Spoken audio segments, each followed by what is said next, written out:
তাহলে আজকে আমরা কি পড়ব? সান্দ্রতা ও পৃষ্ঠটান। সান্দ্রতা একটা আলাদা চ্যাপ্টার এবং পৃষ্ঠটান একটা আলাদা চ্যাপ্টার। ঠিক আছে, দুটো চ্যাপ্টারে এখানে মিক্স করা হয়েছে। সান্দ্রতা আলাদা, পৃষ্ঠটান আলাদা, টপিক দুটোই। চলো স্টার্ট করা যাক।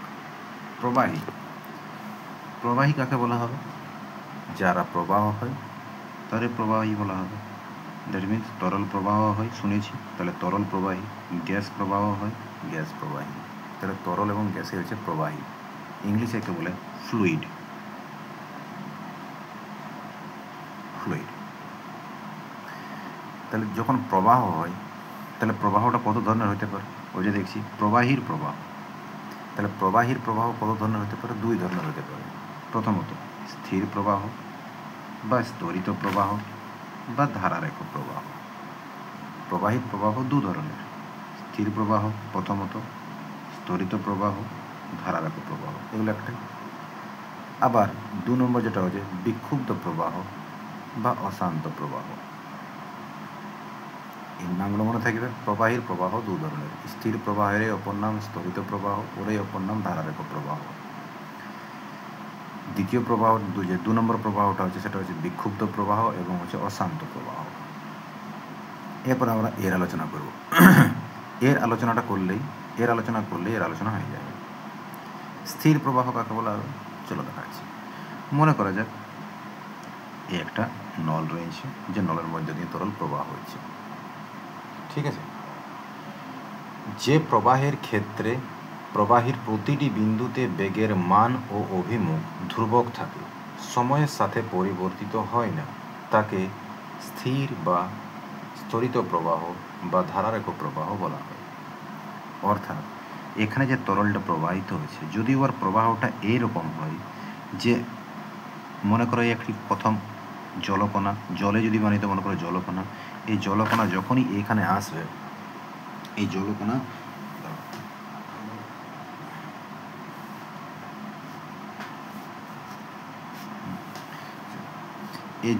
যখনই এদিকে প্রবাহী হয়ে এখানে আসবে, তো এই বিন্দুতে যখনই আসবে তখন ওর মান ভি এ হবে।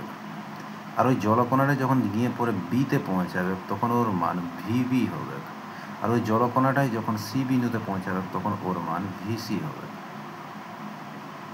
বোঝা গেল? এরপরে যে জলকণাটা থাকবে, ওই জলকণাটাও যখন এ বিন্দুতে আসবে তখন ওর মান ভি এ। এই জলকণাটা যখন বি বিন্দুতে পৌঁছাবে তখন হবে ভিবি ওর বেগ। আর এই জলকণাটা যখন সি বিন্দুতে পৌঁছাবে তখন ওর বেগ হবে ভিসি। যে প্রবাহের ক্ষেত্রে প্রবাহের প্রতিটি বিন্দুতে প্রবাহের বেগের মান ও অভিমুখ ধ্রুবক থাকে, সময়ের সাথে পরিবর্তিত হয় না, তাকে স্থির প্রবাহ বা স্তরিত প্রবাহ বা ধারারেখ প্রবাহ বলা হয়। ওটা তো দেখছি যে কোনো কণা এ পয়েন্টে এলে ওর বেগ ভি এ, সময়ের সঙ্গে চেঞ্জ হচ্ছে না। যে কোনো কণা বি পয়েন্টে এলে ওর বেগ ভিবি। যে কোনো জলকণা সি বিন্দুতে বা কোনো জলকণা কেন অন্য কোনো কণা সি বিন্দুতে এলে ওর বেগ ভিসি হবে। অর্থাৎ এ বিন্দুতে, বি বিন্দুতে, সি বিন্দুতে বেগের মান পরিবর্তিত হচ্ছে না সময়ের সাপেক্ষে। তাই এমনি ধরনের প্রবাহকে আমরা কি বলবো? স্তরিত প্রবাহ বা ধারারেখ প্রবাহ বা স্থির প্রবাহ। এর কি কি বৈশিষ্ট্য আছে চলো দেখা যাক। স্থির প্রবাহের ক্ষেত্রে প্রবাহের প্রতিটি কণা তার ঠিক পূর্ববর্তী কণার গতিবেগ নিয়ে চলে। ওইটাই দেখালাম। এই ফার্স্ট কণাটা যখন এই বিন্দুতে পৌঁছাইলে ওর বেগ ভি এ, ঠিক ওর পরে এই কণাটা যখন এই বিন্দুতে পৌঁছাবে, দু নম্বর কণাটা, তখন ওর বেগও ভি এই হবে। এই ফার্স্ট কণাটা যখন বি বিন্দুতে পৌঁছালো তখন ওর বেগ ভিবি। ওর পরে যে কণাটা রয়েছে যখন ও এখানে পৌঁছাবে তখন ওর বেগ ভিবি হবে। বোঝা গেছে? অর্থাৎ প্রতিটি কণা তার পূর্ববর্তী কণাকে অনুসরণ করে চলছে। বোঝা গেল? এটা হচ্ছে আরেক ধরনের বৈশিষ্ট্য। দ্বিতীয়ত, দুটি ধারারেখ প্রবাহ কখনো পরস্পরকে ছেদ করে না। কেন করবে? যদি ধারারেখ প্রবাহ হয় তো ধারারেখ প্রবাহের যে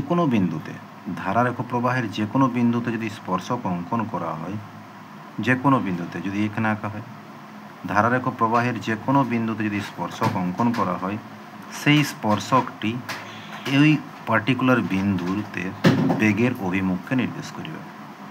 এখানে যে স্পর্শকটা অঙ্কন করা হয়েছে এই স্পর্শকটা পার্টিকুলার এই পয়েন্টের বেগকে ইন্ডিকেট করছে।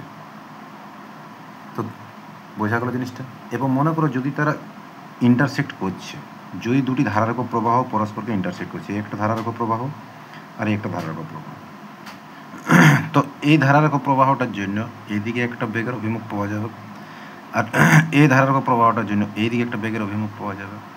অর্থাৎ একই বিন্দুতে দুদিকে বেগের অভিমুখ পাওয়া যাবে, যেটা বাস্তবে সম্ভব হবে না। তাই দুটি ধারারেখ প্রবাহ কখনো পরস্পরকে ছেদ করে না। তৃতীয়ত, ধারারেখ প্রবাহের ক্ষেত্রে প্রবাহীর যেটা বেগ হবে সেটা সময়ের সঙ্গে নির্ভরশীল নয়, সময়ের ফাংশন নয়, সময়ের ফাংশন নয়, যে সময় চেঞ্জ তো বেগ চেঞ্জ। এই জিনিসটা সব থেকে ইম্পর্টেন্ট, তিনোটাই ইম্পর্টেন্ট। ঠিক আছে, এই হচ্ছে স্তরিত প্রবাহ, ধারারেখ প্রবাহ বা শান্ত প্রবাহ বলে অনেক সময়। ঠিক আছে, আর ঠিক এর অপোজিট যেটা হবে সেটাই হচ্ছে বিক্ষুব্ধ প্রবাহ, মানে দ্বিতীয় নম্বর পড়, বিক্ষুব্ধ প্রবাহ বা অশান্ত প্রবাহ। তাহলে ইয়ার যা যা ঘটনাগুলো আছে ঠিক আরও অপোজিটগুলো বলতে পারি। অর্থাৎ অশান্ত প্রবাহ এমন একটা প্রবাহ যে প্রবাহের যে কোনো বিন্দুতে বেগের মান সময় সাপেক্ষে কনস্ট্যান্ট থাকবে, না পরিবর্তিত হবে। অশান্ত প্রবাহ ওই প্রবাহটা যে প্রবাহে তার প্রতিটি কণা তার পূর্ববর্তী কণাকে অনুসরণ করে চলবে না। অশান্ত প্রবাহ ওই প্রবাহটা যে প্রবাহতে কোনো কণার বেগ সময়ের সঙ্গে পরিবর্তিত হবে। স্তরিত প্রবাহের ক্ষেত্রে হচ্ছিল না, আর অশান্ত প্রবাহের ক্ষেত্রে কী হবে, ওটা হবে। ঠিক আছে, এরপর হচ্ছে সন্ধিবেগ। সন্ধিবেগ বা সংকট বেগ, একে ভিসি দ্বারা লেখা হয়।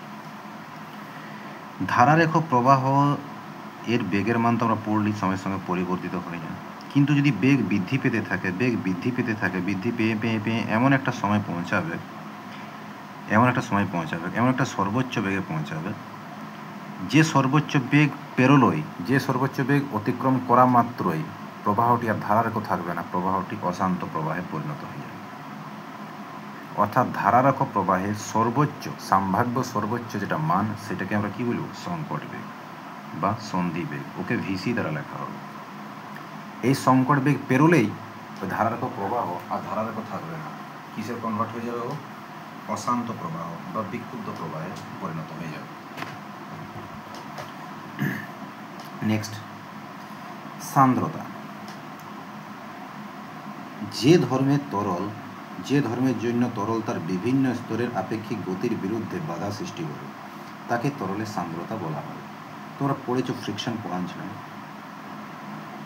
যখন এই বস্তুটা এই তলটার সাপেক্ষে এইদিকে গতিশীল হওয়ার চেষ্টা করবে, তখন এই তলটাও এর বিরুদ্ধে কী করবে, এটা পশ্চাৎবর্তী বল প্রয়োগ করবে, যেটাকে ঘর্ষণ বলা হয়।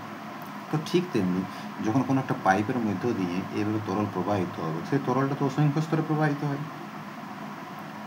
তাই তো। তো যদি সাপোজ মনে করো এই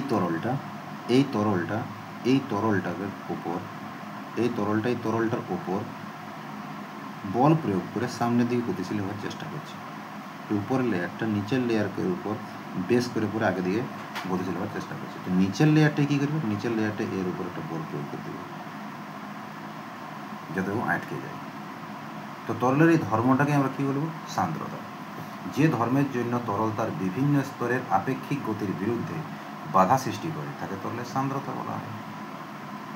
সান্দ্রতাকে তরলের আভ্যন্তরীণ ঘর্ষণ বলা হয়। হ্যাঁ, তো আভ্যন্তরীণ ঘর্ষণই তো। কঠিন বস্তুর ক্ষেত্রে যেমন ঘর্ষণ বল, ঠিক তরলের ক্ষেত্রে ওটা সান্দ্রতাজনিত বল। তার মানে এই নয় যে ঘর্ষণ বল আর সান্দ্রতা বলে কি এদের মধ্যে কিছু পার্থক্য আছে, অনেকটাই, আবার কিছু পার্থক্য আছে। যেমন আমি কি বলি, কঠিন বস্তুর ক্ষেত্রে কী বল কাজ করবে, ঘর্ষণ, আর তরলের ক্ষেত্রে সান্দ্রতা। তো সান্দ্রতার সঙ্গে ঘর্ষণের পার্থক্য এইটুকুই হলো যে সান্দ্রতাজনিত বল ক্ষেত্রফলের উপর নির্ভরশীল, তরলের ক্ষেত্রফলের উপর নির্ভরশীল, কিন্তু ঘর্ষণ বল তরলের ক্ষেত্রফলের উপর নির্ভরশীল ছিল না। এটা হচ্ছে এর বৈশিষ্ট্য, পার্থক্য। সান্দ্রতা যদি কোনো তরলের বাড়ছে তাহলে তরলের সচলতাটা কমে যাবে। যদি সান্দ্রতা বেশি বাড়ে তার মানে এই তরলটা ওপরের তরলটার উপর বেশি বল প্রয়োগ করি। যদি বেশি বল প্রয়োগ করে তাহলে তরলটা সামনে দিকে এগোতে পারবে না, সচলতাটা কমে যাবে। তো সান্দ্রতা বাড়লে তরলের সচলতা কমে। নেক্সট, আদর্শ তরল অসান্দ্র হয়। আইডিয়াল ফ্লুইড অসান্দ্র হয়। অসান্দ্র মিন্স যে সান্দ্রতা ধর্ম দেখাবে না, ঠিক আছে। এরপর গতিবেগ পরিলেখ। গতিবেগ পরিলেখ হচ্ছে যে মনে করো তরল এখানে প্রবাহিত হচ্ছে এই স্তরে, তো এই স্তরে তরলের বেগ মনে করো এর সারফেসটা হচ্ছে নিচের থেকে একটা পাইপ, এখান থেকে কিছু দূরে তরলের বেগ কিছু একটা আছে এক্স দূরে তরলের বেগ ভি, এখান থেকে যদি হালকা উপরে যায় ডিএক্স উপরে, তাহলে সারফেস থেকে এক্স প্লাস ডিএক্স দূরত্বে যে লেয়ারটা রয়েছে ওর বেগ ভি রয়েবে নাই, ভি প্লাস ডিভি হবে। তার মানে ডিএক্স দূরত্ব যদি আমি বৃদ্ধি করছি তাহলে বেগের একটা পরিবর্তন আসছে। কত পরিবর্তন আসছে? ডিভি। ডিএক্স দূরত্ব পরিবর্তনের জন্য বেগের পরিবর্তন ডিভি, তাহলে একক দূরত্ব পরিবর্তনের জন্য ডিভি বাই ডিএক্স। তো এই যে ডিভি বাই ডিএক্স এটাকে বলা হয় গতিবেগ পরিলেখ। কি বলা হয়? গতিবেগ পরিলেখ। এর একক কি হবে?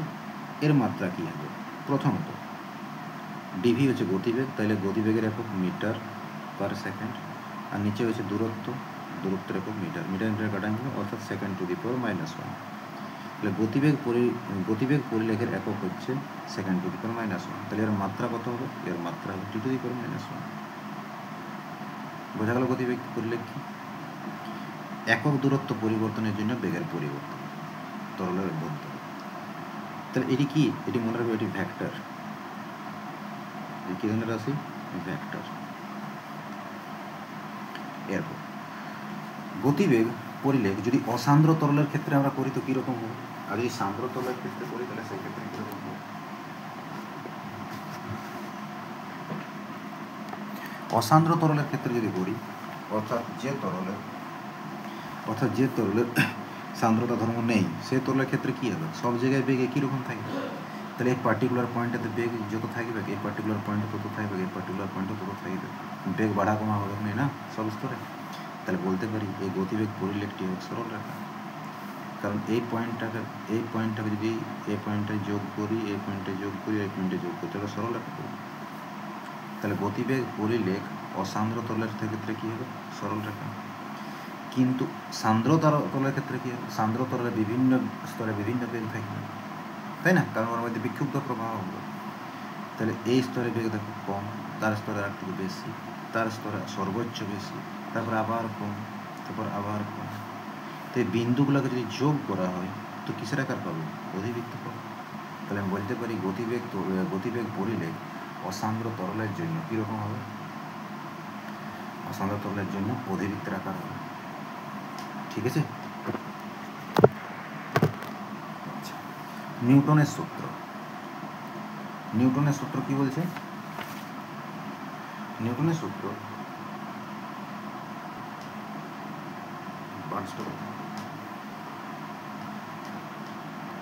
দেখি পরে। নিউটনের সূত্র বলা হচ্ছে সান্দ্রতা ধর্ম সম্পর্কিত নিউটনের সূত্র। মনে করা যাক এই একটা তরল রয়েছে, এই তরলের মধ্যে বিভিন্ন স্তরে তরলের বেগ বিভিন্ন হবে, ঠিক আছে। সান্দ্রতাজনিত তরল রয়েছে।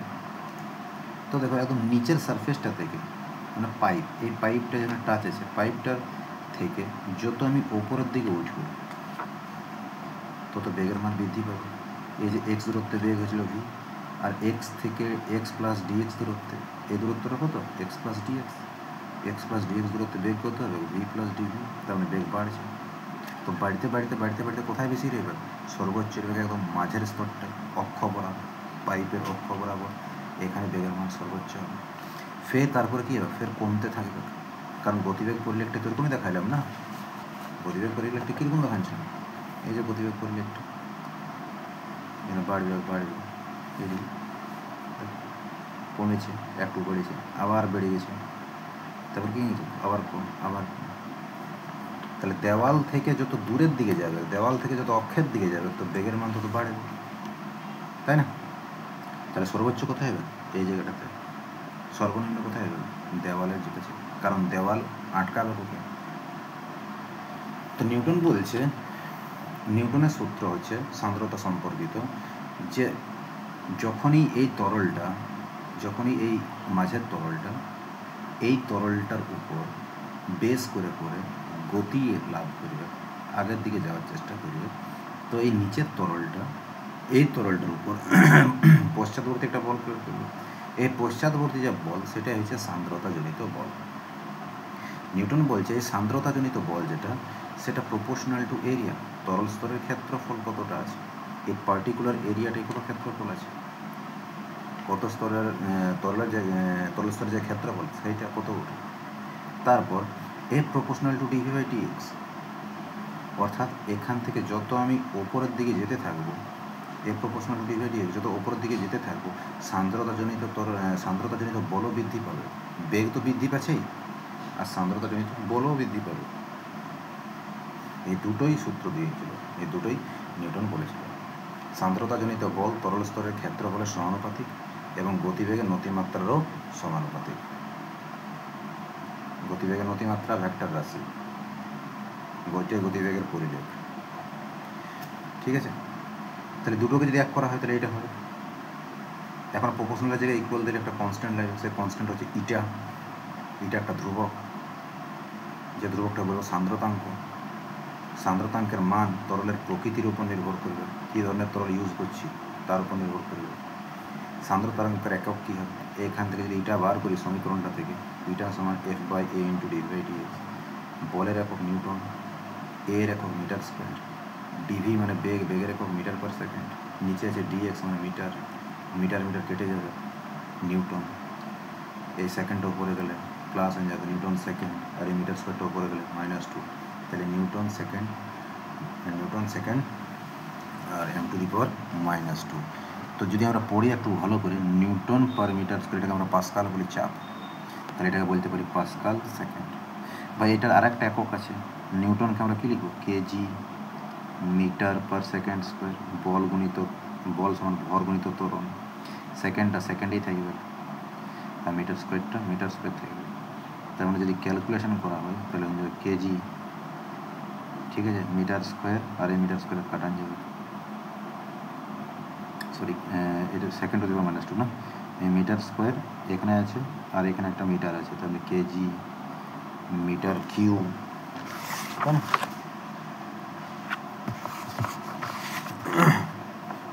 সংখ্যাকাঙ্কের কত কী হবে, KG metre to the power -1 হবে। এখন কোথাও দেখাচ্ছি, মিটার পার সেকেন্ড স্কোয়ার, ঠিকই আছে, ঠিকই আছে। নিউটনটাকে আমি লিখতে পারি KG metre per second square, কারণ বল সমান ভর গুণিত ত্বরণ, ত্বরণ আর ভর, সেকেন্ডেরটার জন্য সেকেন্ড, আর এই মিটার টু দি পাওয়ার -2 জন্য মিটার টু দি পাওয়ার -2। তো এখানে মিটার +1 আছে, এখানে মিটার -2 আছে, তাহলে এককটা কী হইতে পারে, এর এককটা আমি লিখতে পারি কেজি মিটার, আর এখানে মিটার, তাহলে KG metre to the power -1, second to the power -2, second to the power +1, তাহলে সেকেন্ড টু দি পাওয়ার -1, তাহলে KG metre to the power -1, second to the power -1, এই এককগুলো এসা একক, ঠিক আছে? তো এটা প্রচলিত একক হবে, এটাও জিজ্ঞাসা করতে পারে কেউ। ঠিক তেমনি সিজিএস এককটা কী হবে, নিউটনের জায়গায় ডাইন, সেকেন্ডের জায়গায় second, metre to the power -2 এর জায়গায় সেমি টু দি পাওয়ার -2। একে আমরা নাম দিব পয়েস, একে নাম দিব পয়েস, আর এইটাই জিজ্ঞাসা করে সান্দ্রতাঙ্কের একক কিনা পয়েস। তো এর এককটার অল্টারনেট কী হবে তাহলে, তাহলে কেজির জায়গায় আমি লিখব গ্রাম, মিটার টু দি পাওয়ার -1 এর জায়গায় লিখব সেন্টিমিটার টু দি পাওয়ার -1, আর সেকেন্ড টু দি পাওয়ার -1 এর জায়গায় সেকেন্ড টু দি পাওয়ার -1। তাহলে এটা হয়ে যাবে সিজিএস একক, এইটা সিজিএস একক, এইটা আর এইটা হচ্ছে এসআই একক, ঠিক আছে? মাত্রা কী হবে চলো দেখি। নিউটন মানে বল, বলের মাত্রা লিখেছি mL টু দি পাওয়ার -2, সেকেন্ডের মাত্রা টি, মিটার টু দি পাওয়ার -2 মানে L to the power -2 calculation করে m L to the power -1 T to the power -1 এটি হচ্ছে মাত্রা। এরপর লিকুইড তরল প্রবাহীর সান্দ্রতাঙ্ক কোন বিষয়ের উপর নির্ভর করে? তরল প্রবাহীর সান্দ্রতাঙ্ক চাপ এবং উষ্ণতার উপর নির্ভর করে। গ্যাসেরও শুধুমাত্র তাপের উপর নির্ভর করে। কীরকম বলছি, যদি তরল প্রবাহী থাকে লিকুইড, তাহলে প্রেসার যদি বাড়ান দিই সান্দ্রতাঙ্ক বেড়ে যাবে, কিন্তু জল বাদ দিয়ে, বিকজ জলের কী দেখা যায় ব্যতিক্রান্ত প্রসারণ। যদি তরল প্রবাহী থাকে ওর টেম্পারেচার বাড়ান দিই তাহলে ওর সান্দ্রতাঙ্ক কমে যাবে, জল ব্যতীত। গ্যাসের ক্ষেত্রে কী হবে, যদি গ্যাস থাকে প্রবাহী, ওর প্রেসার বাড়ান দিই সান্দ্রতার কোনো পরিবর্তন হবে না। অর্থাৎ গ্যাস প্রবাহীর ক্ষেত্রে সান্দ্রতাঙ্ক চাপের উপর নির্ভর করে না, কিন্তু গ্যাসের যদি টেম্পারেচার বাড়ান দিই, মানে গ্যাসের টেম্পারেচার বাড়ান দিই, তাহলে কী হবে, গ্যাস প্রবাহীটার সান্দ্রতাঙ্ক বেড়ে যাবে, যেখানে তরলের কম ছিল গ্যাসের ক্ষেত্রে বাড়ছে। ঠিক আছে।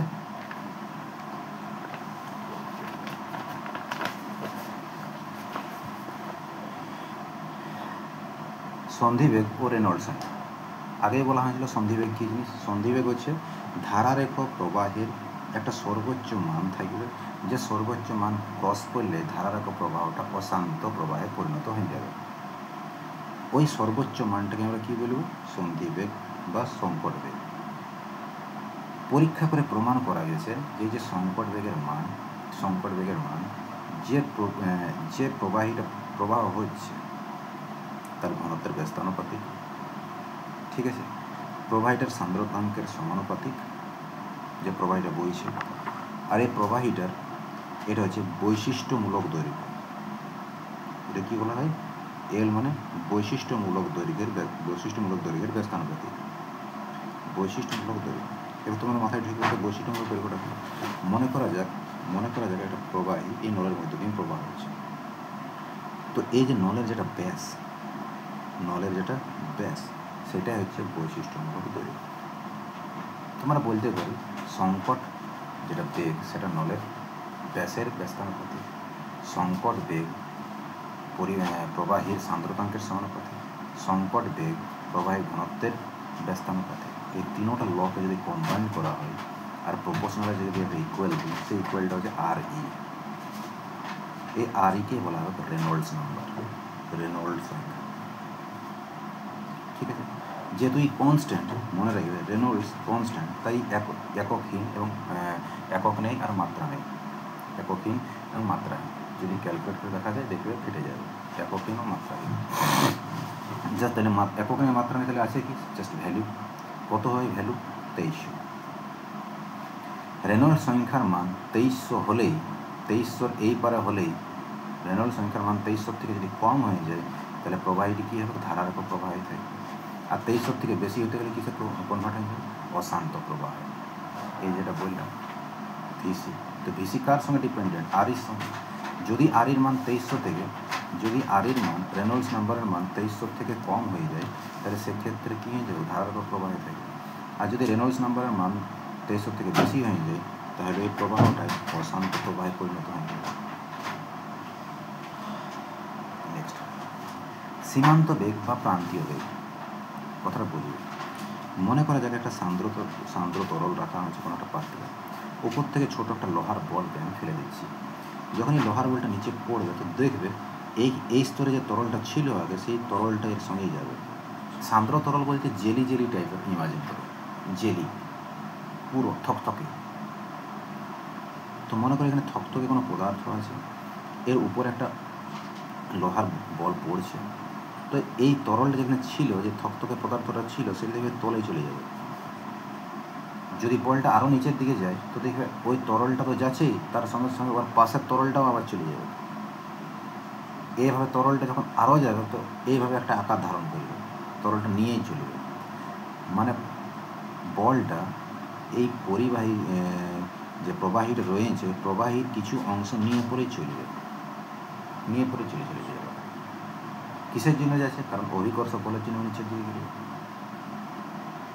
কিন্তু লক্ষ্য করো যেখানে এই তরল স্তরটা নিয়ে ঢুকছে ভিতর দিকে বলটা, তার ধারে পাশে যে স্তরগুলো রয়েছে সেই ধারে পাশের স্তরগুলোতে কোনো প্রবাহ নাই, কোনো মোশন নাই। ধীরে ধীরে ধীরে ধীরে ধীরে কী হবে, এইখানে যখন ছিল তখন এই স্তরে মোশন ছিল, যখন বস্তুটা এইখানে এলো তখন থেকে এখানে মোশন সৃষ্টি হয়ে গেছে, নিয়ে চলে এসেছে। যখন বস্তুটা আবার এইখান থেকে নিচের স্তরে এলো তখন দেখো আবার ওর পার্শ্ববর্তী লেয়ারও মোশন সৃষ্টি হয়ে গেছে। তো যখন বস্তুটা একদম পার্টিকুলার এই পয়েন্টে থাকবে তখন এই জায়গাটাও মোশন সৃষ্টি হবে, হবে না? হবে।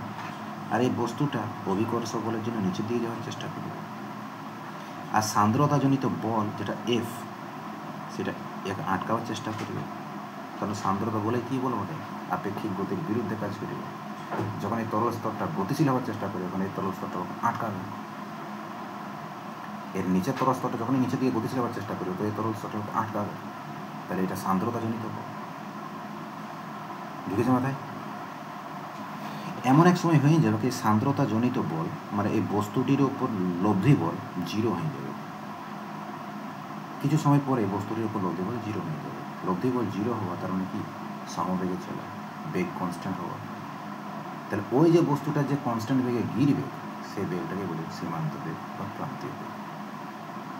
মানে আমি বলতে পারি সান্দ্র মাধ্যমে কোনো বস্তুকে যদি ছেড়ে দেওয়া হয় তো বস্তুটি কিছুক্ষণের মধ্যেই বস্তুটির ওপর মোট কার্যকর বল শূন্য হয়ে যাবে, অর্থাৎ বস্তুটির ওপর ত্বরণ শূন্য হবে, অর্থাৎ বস্তুটি সমবেগে নিচের দিকে পতন হবে। তো বস্তুটি যে বেগে পতন হবে, যে সমবেগে পতন হবে সেই বেগের মানটাকে আমরা কী বলবো, প্রান্তীয় বেগ বা সীমান্ত বেগ। পরীক্ষায় জিজ্ঞাসা করে সঙ্গে প্রান্তীয় বেগ বা সীমান্ত বেগ কী। ঠিক আছে, এখন প্রশ্ন হচ্ছে এই যে তরলটা সান্দ্রতাজনিত বল উপর দিয়ে প্রয়োগ করছে এফ, এই সান্দ্রতাজনিত বল নিউটন কী বলেছিল, নিউটন বলেছিল এফ সমান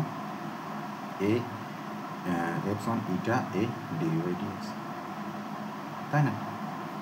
ও কিন্তু পাত্র রাখার জন্য বলে নেই, ও প্রবাহ চলছিল সেই ক্ষেত্রে বলেছিল, প্রবাহ হচ্ছিল সেই ক্ষেত্রেও বলেছিল। এইভাবে পাত্রে স্থির সান্দ্র তরলের ক্ষেত্রে বলে নেই। তো স্টোকস কী বলছে, স্টোকস এই ভ্যালুটার মান দিচ্ছে। স্টোকস বলছে যদি সান্দ্র তরল স্থির রয়েছে তাহলে সেক্ষেত্রে একটা তরল অপর তরলের বিরুদ্ধে যে বলটা প্রয়োগ করবে সেটা হচ্ছে 6 পাই ইটা আর ভি। স্টোকস প্রমাণ করেছে 6 পাই ইটা আর ভি। 6 পাই একটা কনস্ট্যান্ট, এটা হচ্ছে তরলটির সান্দ্রতাঙ্ক, আর হচ্ছে ব্যাসার্ধ, যে বলটা পড়ছে তার ব্যাসার্ধ কত, আর ভি হচ্ছে ওর প্রান্তীয় বেগ। ভি কি হচ্ছে, প্রান্তীয় বেগ। ঠিক আছে, যে বেগটা নিয়ে যে কনস্ট্যান্ট বেগ নিয়ে নিচে দিকে পড়বে। স্টোকসে যে সূত্রটা দিয়েছে কিছুগুলি স্বীকার্য মেনে পড়ে, সেই স্বীকার্যগুলি হচ্ছে এটি। প্রবাহীর বিস্তৃতি সীমাহীন হতে হবে, মানে প্রবাহটা অনেক দূর তক বিস্তৃত থাকতে হবে, আর প্রবাহটা সমসত্ব থাকতে হবে। অর্থাৎ সমসত্ব থাকার অর্থ হচ্ছে সমান থকথকে রইতে হবে, মানে ধরতে পারো ঘনত্বটা কনস্ট্যান্ট রইতে হবে। কার ঘনত্ব, কার ঘনত্ব বলা হচ্ছে এখানে, কার ঘনত্ব, বলটির ঘনত্ব নয়, তরলটির ঘনত্বটা, তরলের ঘনত্বটা কনস্ট্যান্ট রইতে হবে। আর যে গোলকটা পড়ছে সেই গোলকটাকে দৃঢ় হইতে হবে আর মসৃণ হইতে হবে। মসৃণ না হতে গেলে ও তো উপরে ছলকে যাবে, স্কিড করে যাবে। মসৃণ হলে তবে তো নিচে পড়ে যাবে। আর দৃঢ় হইতে হবে, ফাঁপা হলে চলবে না, হলে উপরে পড়ে থাকবে। ঠিক আছে, তারপর কি, পতনশীল গোলকের পাশে প্রবাহীর গতি ধারারেখ হতে হবে। তো ধারারেখ হইতে হবে, নাহলে কেন আসবে? পতনশীল গোলকের পাশে প্রবাহীর গতি ধারারেখ হতে হবে। পতনশীল বস্তুর কাছে যে প্রবাহের গতিটা সেটা ধারারেখ হতে হবে, স্থির আছে, ধারারেখ হয়েছে, বেগ জিরো। আর বস্তুর যেটা আকার, বস্তুর আকারটা ওই তরলের অন্তরাণবিক দূরত্বের তুলনায় বহুগুণ বড় হতে হবে। এই কিছুগুলি স্বীকার্য মেনে ওই সূত্রটা দিয়েছে। আমাকে স্বীকার্যগুলিও মনে রাখতে হবে আর এই স্টোকসের সূত্রটাও মনে রাখতে হবে। তাহলে স্টোকস যে বলছে কত বল কাজ করবে, সান্দ্রতাজনিত বল 6 পাই ইটা আর। अगेन ইটা সান্দ্রতাঙ্ক, আর যে বলটা পড়ছে বস্তুর আকার ব্যাসার্ধ, আর ভি হচ্ছে প্রান্তীয় বেগ, যে বেগটা নিয়ে গিরবে। পরীক্ষায় জিজ্ঞাসা করবে সীমান্ত বেগ ও প্রান্তীয় বেগ কাকে বলে এবং সীমান্ত প্রান্তীয় বেগ সম্পর্কিত স্টোকসের সূত্রটি কি। সীমান্ত বেগ এর রাশিমালাটি প্রতিষ্ঠা করে। 3টা কোয়েশ্চেন বললাম, সীমান্ত বেগের ডেফিনেশন, সীমান্ত বেগ সম্পর্কিত স্টোকসের সূত্র আর সীমান্ত বেগের রাশিমালা। তো সীমান্ত বেগের রাশিমালা আমরা কীভাবে নির্ণয় করব, চলো দেখা যাক। আমরা দেখব যে এই যে ত্বরণ আপনি বললেন 0 কেন হবে, কারণ বস্তুটির উপর লব্ধি বল 0 হতে হবে।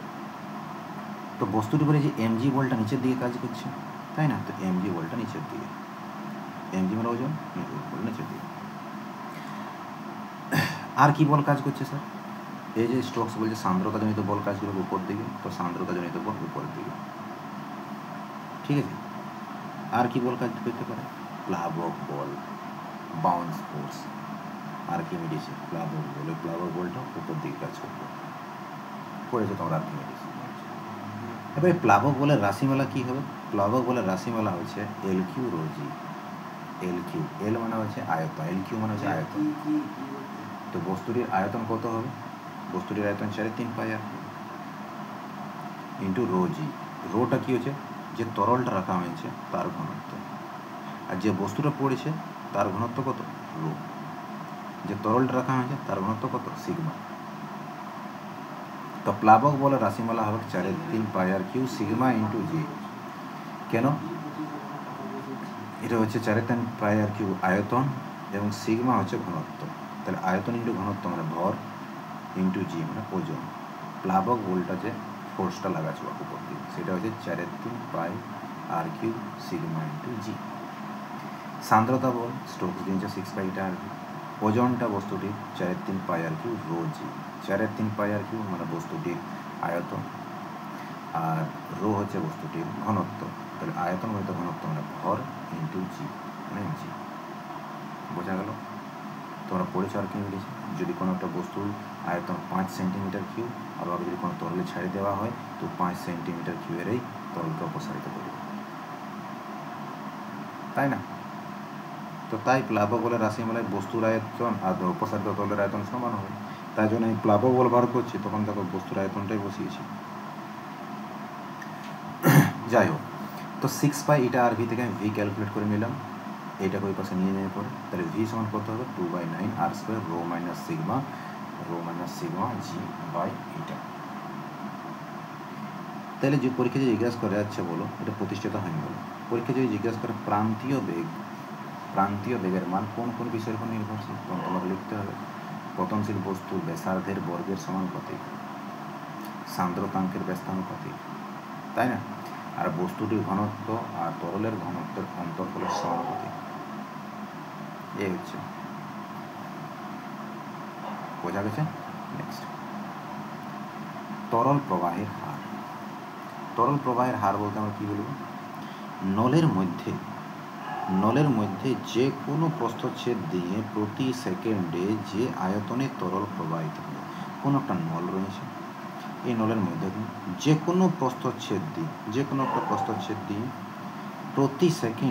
প্রতি সেকেন্ডে যে আয়তনে তরল প্রবাহিত হয়, অর্থাৎ নলের মধ্য দিয়ে 1 সেকেন্ডে এখান থেকে কত আয়তনের তরল বাইরে হয়ে গেল এই প্রস্থচ্ছেদ দিয়ে, সেটাই হচ্ছে তরল প্রবাহের হার।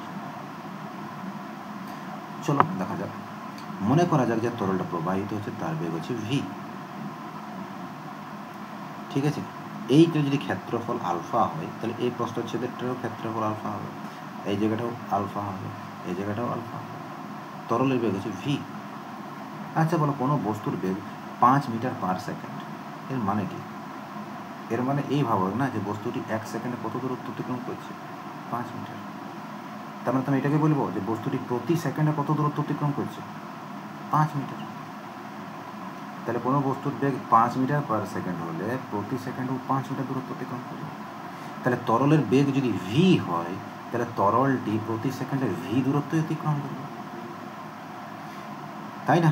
তাহলে 1 সেকেন্ডে যতটা আয়তনের তরল বাইর হয়েছে এই প্রস্থচ্ছেদটা থেকে, তারা এই জায়গাটার মধ্যে সীমাবদ্ধ থাকবে, এই জায়গাটার মধ্যে। তাহলে এই জায়গাটা কত আয়তনের তরল আছে এই জায়গাটার মধ্যে বাইর করলে হয়ে যাবে। তাহলে এটা চোঙের মতো লাগছে, যার দৈর্ঘ্য ভি, প্রস্থচ্ছেদের ক্ষেত্রফল আলফা। তাহলে প্রতি সেকেন্ডে নির্গত তরলের আয়তন কত? ভি আলফা, অর্থাৎ তরল প্রবাহের হার কত? V alpha. এটা সেভ করে রাখবা মাথায়। প্রতি সেকেন্ডে নির্গত তরলের আয়তন, ওইটাই তরল প্রবাহের হার, যার ভ্যালু হচ্ছে ভি আলফা। যদি আমাকে জিজ্ঞাসা করে প্রতি সেকেন্ডে নির্গত তরলের ভর কত, নির্গত তরলের ভর, আমার আয়তন জানা আছে, তাহলে আয়তনের সঙ্গে ভি আলফার সঙ্গে যদি ঘনত্ব গুণ করে দিই, তাই কি হয়ে যাবে ভর, আর ওর সঙ্গে যদি জি গুণ করে দিই তাহলে ওজন। বোঝা গেল?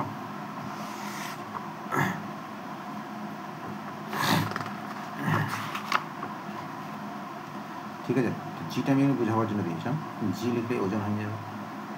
তাহলে প্রতি সেকেন্ডে নির্গত তরলের আয়তন, ওইটা হচ্ছে তরল প্রবাহের হার, যার ভ্যালু হচ্ছে ভি আলফা। প্রতি সেকেন্ডে নির্গত তরলের উপর, ওটা হচ্ছে ভি আলফা রো, কারণ আয়তন গণিত ঘনত্ব সমান ভর হবে। তো এটাও মনে রাখতে হবে, প্রতি সেকেন্ডে নির্গত তরলের ভর কত অঙ্কে থাকবে, প্রতি সেকেন্ডে নির্গত তরলের আয়তন কত, ভি আলফা। চলো নেক্সট। এরপর এসছে ধারাবাহিকতার সমীকরণ।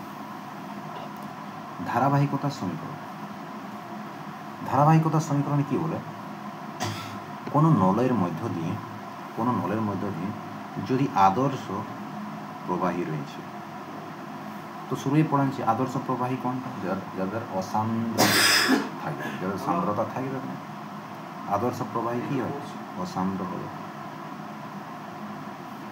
ঠিক আছে, তো কোনো নলের মধ্য দিয়ে কোনো আদর্শ প্রবাহীর ধারারেখ প্রবাহ হবে, আদর্শ প্রবাহীর ধারারেখ প্রবাহ হবে, কারণ অসান্দ্র ধর্ম, অসান্দ্র মানে তো ধারারেখ, সান্দ্র মানে সান্দ্রতা যদি তরল থাকে তাহলে ওর কী ধরনের প্রবাহ হতে হবে, বিক্ষুব্ধ বা স্তরিত, বিক্ষুব্ধ বা অশান্ত।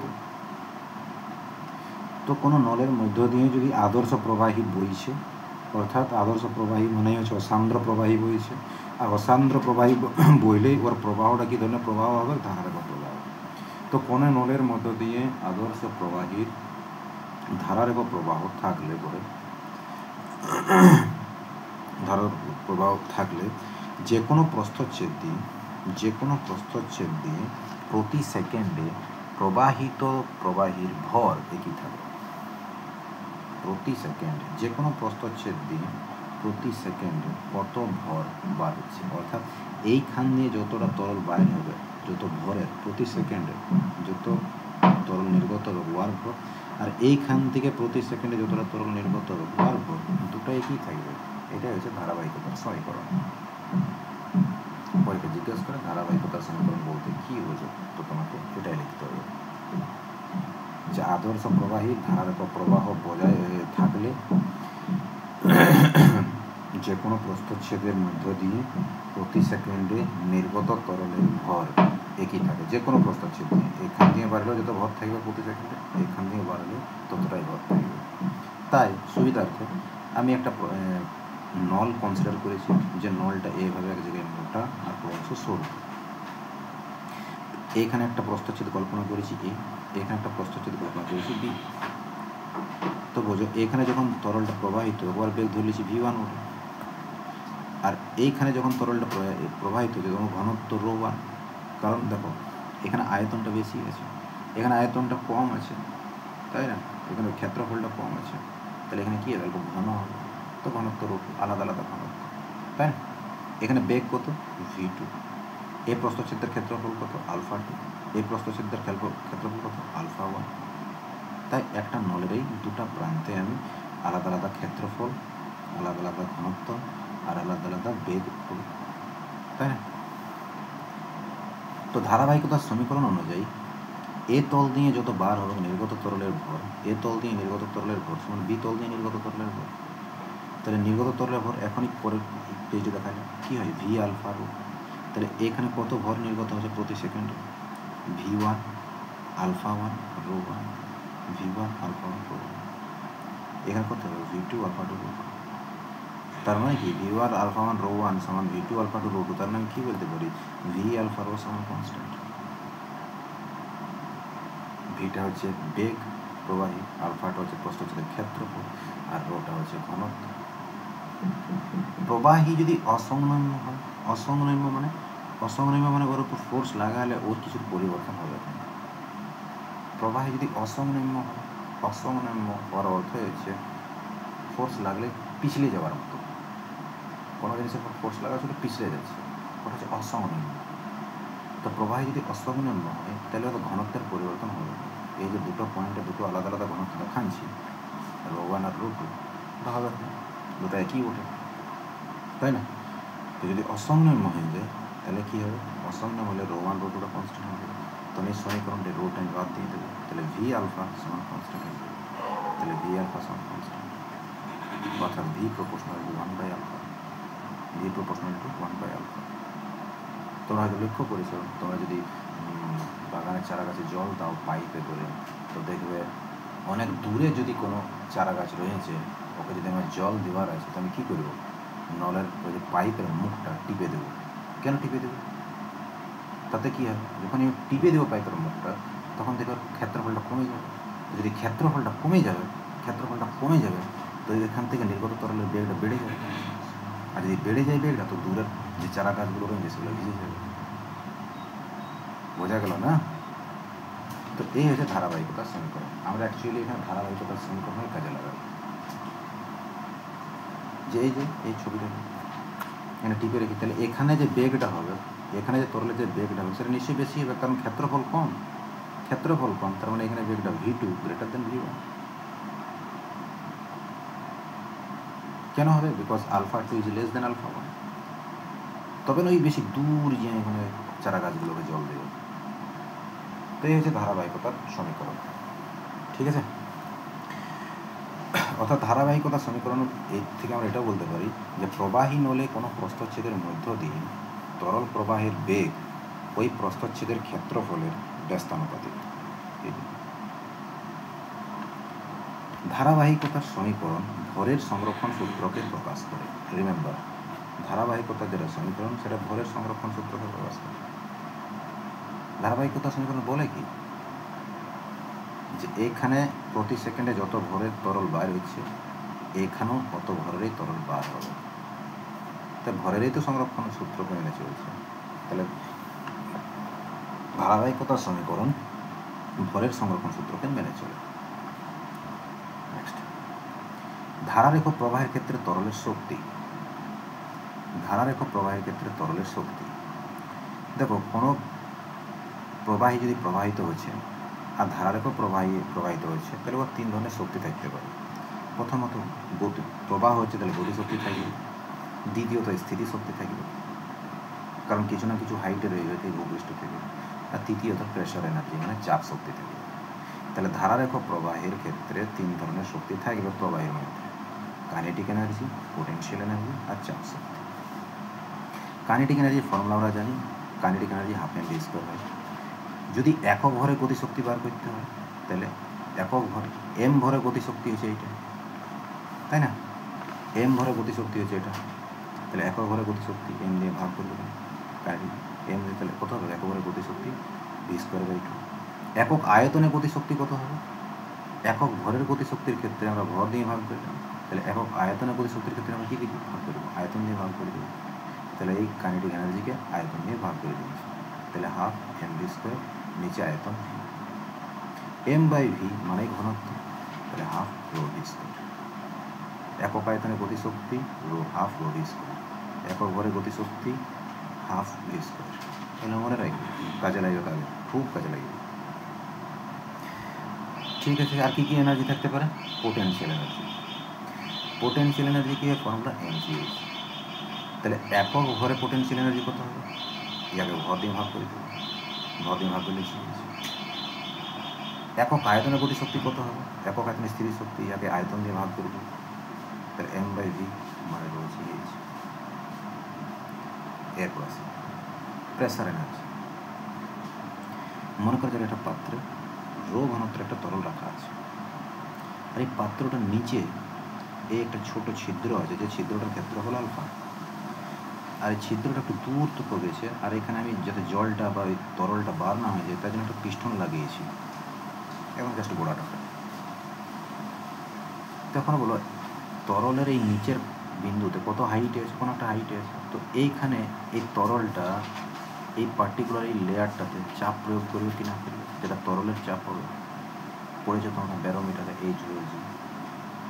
তাহলে এই তরল স্তরটা এই পার্টিকুলার এই লাইনটাতে, এই তলটাতে, পুরো তরলটা এই তলটাতে কত চাপ প্রয়োগ করবে? P চাপ প্রয়োগ করবে। তাহলে চাপ যদি P হয়, এই চাপটাই দেওয়ালটা এই যে ছোট চিত্রটা রয়েছে ওর উপরও লাগবে, তাই না? তো আমরা জানি চাপ সমান বল বাই ক্ষেত্রফল। তাহলে এই চাপটা এই ক্ষেত্রফলটার উপরে, ছিদ্রটার উপর কত বল প্রয়োগ করবে? তো ছিদ্রে প্রযুক্ত বল, বল সমান কি হয়? চাপ গুণিত ক্ষেত্রফল। ঠিক আছে, তাহলে পুরো লিকুইডটা এর উপর কত বল প্রয়োগ করবে? এই ছিদ্রটার উপর P আলফা, যার ফলে লিকুইডটা কি ওদিকে সরে যাবে। আমি আগে আটকায় রেখেছি পিস্টন দিয়ে। ইয়ার পরে আমি কী করবো? এই পিস্টনটাকে হালকা সরাবো এই দিক থেকে। কত সরাবো? এক্স পরিমাণ। তাহলে যদি আমাকে হালকা সরাতে হয় এক্স পরিমাণ, মিনিমাম আমাকে কতটা বল প্রযুক্ত করে দিতে হবে? এই দিকে যতটা বল প্রযুক্ত হয়েছে ততটা বলের দিকে প্রযুক্ত করতে হবে। তো আমি কতটা বল প্রযুক্ত করবো? P আলফা, এই পিস্টনটাকে সরানোর জন্য। কত দূর সরাবো? এক্স। তাহলে আমার কত কার্য করতে হবে পিস্টনটাকে এইখান থেকে এই পয়েন্টে নিয়ে আসার জন্য? কার্য, পিস্টন সরানোর জন্য কৃতকার্য P আলফা এক্স। ঠিক আছে, তো আমি এখানের থেকে যখন পিস্টনটাকে এখানে নিয়ে আইলাম, তো এই জায়গাটায় কত, এর আগে এখানে যে তরলটা ছিল সেই তরলটা দিয়ে চলে গেল, তাই না? তো আমি যে কার্যটা করলাম, ওই কার্যটা ওই তরলটার মধ্যে, যে তরলটা দিয়ে চলে গেল ওই তরলটার মধ্যে স্টোর হয়ে রইল এনার্জি হিসাবে। আমরা পড়েছি কার্য শক্তি হিসাবে সঞ্চিত থাকে। তাহলে পিস্টনটাকে এইখান থেকে এখানে সরানোর জন্য এই জায়গাটায় যত আয়তনের তরল ছিল, ওই আয়তনের তরলের মধ্যে কী রয়ে যাবে? সঞ্চিত হয়ে যাবে। তাহলে এই জায়গাটার আয়তন কত হবে? Alpha into X. কারণ এই জায়গার ক্ষেত্রফল যদি আলফা হয়, এই পিস্টনটা যেখানে রয়েছে তারও ক্ষেত্রফল আলফা। তাহলে এই জায়গায় কত আয়তনের তরল ছিল? আলফা এক্স আয়তনের তরল ছিল। তো আমি যে কার্যটা করলি সেটা আলফা এক্স আয়তনের তরলের মধ্যে জমা হয়ে রয়ে গেল। কত ভরের মধ্যে রয়ে গেল? Alpha X rho. Alpha X rho ভরের তরলের মধ্যে সঞ্চিত হয়ে রয়ে গেল, কারণ ঘনত্ব কত? রো। তাহলে স্থানান্তরিত তরলের ভর কত? এখান থেকে এখানে পিস্টনটা সরাবার জন্য কতটা কতটা ভরের তরল সরে গেল? ভর সময় কি? ভর সময় কি হলো? ঘনত্ব ইন্টু আয়তন। তাহলে আলফা এক্স আয়তন ইন্টু রো। বোঝা গেল? পিস্টনটা সরাবার জন্য আলফা এক্স আয়তনের তরল সরেছে। কত ভরের তরল সরেছে? না, আলফা এক্স রো ভরের তরল সরেছে। তাহলে এই যে ভরের তরলটা ছিল ওর ওর পরে আমি কার্য করলি, মানে আমার কার্যটা শক্তি হিসাবে সঞ্চিত হয়ে রইল কার মধ্যে? এই এত ভরের তরলের মধ্যে। তাহলে আমি যে এতটা শক্তি লাগাইলাম, কৃতকার্য মানে তো শক্তি P আলফা এক্স। তো P আলফা এক্স শক্তিটা এত ভরের তরলের মধ্যে রয়ে গেছে। তাহলে একক ভরের তরলের মধ্যে কত রয়েছে? একে একে ভাগ করে দেবে, একক ভরের চাপ শক্তি। আর এই যে P আলফা এক্স না, এটাই চাপ শক্তি, কারণ ওর মধ্যে এটা কী হিসাবে সঞ্চিত থাকবে? চাপ শক্তি। এইটাই চাপ শক্তি। তাই এই চাপ শক্তিটা এত ঘরের মধ্যে রয়েছে। তাহলে একক ঘরের চাপ শক্তি, এইটাকে এটা দিয়ে ভাগ করে দেবো, তাহলে এটা হবে এটা। মনে রাখবে, এটা খুব কাজে লাগবে, বলছে এগুলো। একক ঘরের চাপ শক্তি। একক আয়তনের চাপ শক্তি কত হবে? এই চাপ শক্তিটাকে আয়তন দিয়ে ভাগ করে দেবো। আয়তন কত বড় এই জায়গাটার? এই জায়গায় কত আয়তন ছিল তরলটা যেটা চললো? Alpha x. আলফা এক্স দিয়ে ভাগ করে দিয়েছি, তাহলে এটা হচ্ছে একক আয়তন চাপ শক্তি। এখানে যতগুলো রয়েছে একক ভরের একক আয়তনের, এগুলো মনে রাখবে, অথবা আগে বিপদ হবে। লাস্ট টপিক,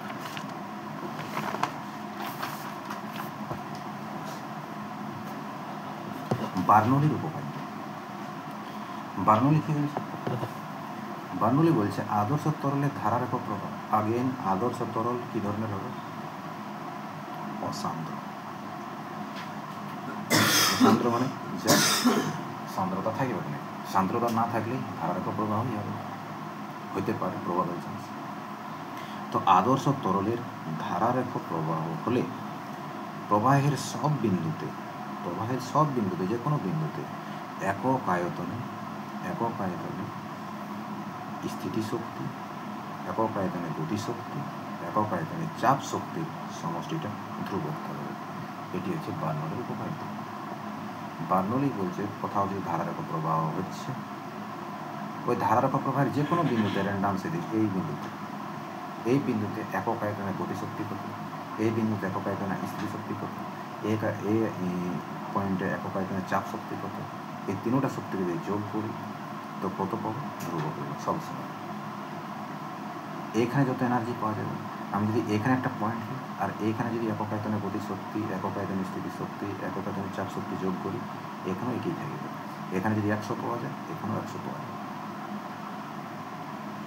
বোঝা গেল? কারণ তরলের 3 ধরনের শক্তি থাকে, পড়াচ্ছি আগে, এই চেষ্টাকে পেজটাই ছিল। ধারার উপর প্রবাহে তরলের শক্তি 3 ধরনের শক্তি থাকে, গতিশক্তি, স্থিতিশক্তি, চাপ শক্তি। তো বার্নৌলি বলছে তিনোটা শক্তির সমষ্টি ধ্রুবক থাকবে। তো আমরা তো বার করেছি একক আয়তনে তরলের গতিশক্তি, বললাম কিছুক্ষণ আগে, রো ভি স্কয়ার বাই। একক আয়তনে স্থিতিশক্তি রো জি এইচ, একক আয়তনে চাপ শক্তি, একক আয়তনে চাপ শক্তি পি, তাই না? এরপর এই পুরো সময় এটা কনস্ট্যান্ট, এটা হচ্ছে তোমার বার্নৌলির উপপাদ্যের সমীকরণ, গাণিতিক রূপ। এই পুরো সমীকরণটাকে যদি আমি রো জি দিয়ে ভাগ করে দিই, রো জি দিয়ে, রো আর জি দিয়ে ভাগ করে দেবো, রো কাটান যাবে, মানে ভি স্কয়ার বাই 2জি। রো জি দিয়ে ভাগ করতে গেলে শুরু হয়েছি, রো জি দিয়ে ভাগ করলে পি বাই রো জি। তো কনস্ট্যান্টটাকে রো জি দিয়ে ভাগ করতে, তো কনস্ট্যান্টকে রো জি দিয়ে ভাগ করলে কনস্ট্যান্টে পাওয়া যাবে। অর্থাৎ বার্নৌলির উপপাদ্যের গাণিতিক রূপ এটাকে বলতে পারো, তাই না? এই যে পার্টটা, এটাকে বলা হবে বেগ শীর্ষ। কী বলা হবে? বেগ শীর্ষ। কারণ বেগ আছে, ভি স্কয়ার বাই 2জি মানে বেগ শীর্ষ, এইচ মানে হচ্ছে উচ্চতা শীর্ষ, আর পি বাই রো জি মানে হচ্ছে চাপ শীর্ষ। তো বার্নৌলির উপপাদ্যটাকে আমি এভাবে বলতে পারি, আদর্শ প্রবাহীর ধারারেখ প্রবাহের ক্ষেত্রে যে কোনো বিন্দুতে বেগ শীর্ষ, উচ্চতা শীর্ষ ও চাপ শীর্ষের যোগ সমষ্টিকে ধ্রুবক রয়েছে, এইভাবে বলা যেতে পারে। মনে রাখবে যেভাবে বলছি। তারপর বার্নৌলি নীতি কী মেনে চলে? বার্নৌলি নীতি শক্তি সংরক্ষণকে মেনে চলে। ব্যাস। কী করে বললেন শক্তি সংরক্ষণ? এখনই তো বললেন, এখানে একক আয়তনে গতিশক্তি, একক আয়তনে স্থিতিশক্তি, একক আয়তনে চাপ শক্তি যোগ করলে যে শক্তিটা পাওয়া যাবে, ওই শক্তিটা এখানেও পাওয়া যাবে যোগ করলে। যোগ করলে একেই হবে। গতিশক্তির হয়তো এখানে বেশি ছিল, হয়তো কমে যাবে। স্থিতিশক্তিটা কমেছিল, স্থিতিশক্তিটা এখানে বেশি যাবে, বেশি হয়ে যাবে। চাপ শক্তির এখানে যত ছিল, এখানে হয়তো চাপ শক্তি হতে থাকবে। মানে এইগুলো চেঞ্জ হতে থাকবে পয়েন্টে পয়েন্টে, কিন্তু টোটাল এনার্জি যেটা রয়ে গেল সেটা এখানে যদি 100 হয় তো এখানে 100 থাকে। ক্লিয়ার? তো বার্নৌলি উপপাদ্য শক্তির সংরক্ষণ নীতিকে মেনে চলে। আশা করি বোঝা গেছে। বারংবার দেখবে, যতটা পারা যায় পড়ে নেবে দিঘাটা, কারণ সান্দ্রতা চ্যাপ্টারটা শেষ। এরপর আমার যে চ্যাপ্টারের অন্য টপিকটা সেটা হচ্ছে পৃষ্ঠটান। তো পৃষ্ঠটান তখন অন্য কোনো দিন কমাবে। খুবই ইম্পর্টেন্ট টপিক ছিল, পড়ে নেবে। আর সান্দ্রতা রিলেটেড যদি অঙ্ক আছে তো করবে। আর বাড়ির কাজের জন্য মনে রাখবে বার্নৌলির উপপাদ্যের প্রয়োগ, এই জিনিসটা মাথায় রাখবে। বার্নৌলির উপপাদ্যের প্রয়োগ, বই থেকে 3টে প্রয়োগ রয়েছে, 3টে প্রয়োগ করবে। 3টা প্রয়োগের গাণিতিক আছে, অনেক প্রয়োগ আছে, বাট 3টা প্রয়োগের গাণিতিক রূপ আছে, ওগুলো দেখবে, প্রত্যেককেই বলা আছে। চলো তাহলে রাখছি।